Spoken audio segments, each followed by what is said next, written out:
I think our live performances are always, enthusiastic and exciting and entertaining.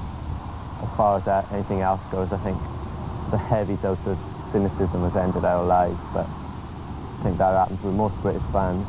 Only American bands sort of keep going, saying, hey, yeah, I'm having a great time, how do you feel? And British bands are always prone to introspection, I think. I mean, in that Metallica video when Jason Newsted goes, oh, the bass playing did a lot for my personal self-esteem and self-worth, I feel a good person. Like a British person would never say that. I mean, never. It just would not enter his head. You just feel too silly. I think that's the problem all British bands have got, really. They take a piss at themselves too much. It's what we do all day. And sort of, most of the people can't understand that. The thing about that is that we've said so many things at the start. We still think we've got so much to fulfill, musically, artistically, and commercially, I suppose. Honestly. All those things we've yet to fulfill totally, so it's always something driving you on. I think the only integrity should be your songs and your lyrics, and everything else is just, like, not worth worrying about. In the minute you sign a record contract, there's going to be aspects of your life that you are disappointed with.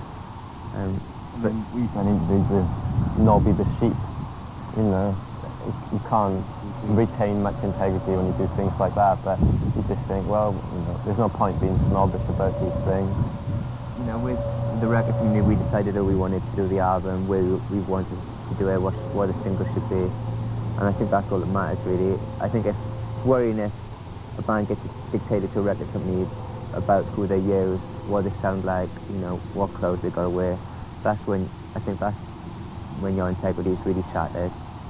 Everything else, I'm not really worried about.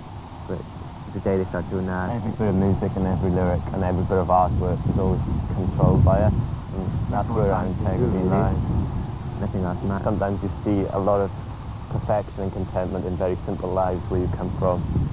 People are genuinely happy gardening or, totally simple pleasures. I just think that's such an old generation now that I find every young person seems to be very ill at ease with that sort of lifestyle.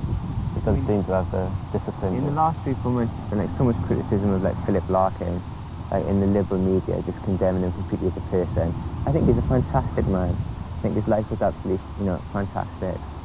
And if I could have had that sort of lifestyle, I would have chosen now over being in the band any day. I think he's like a genius, and I think he found the most satisfactory form of life.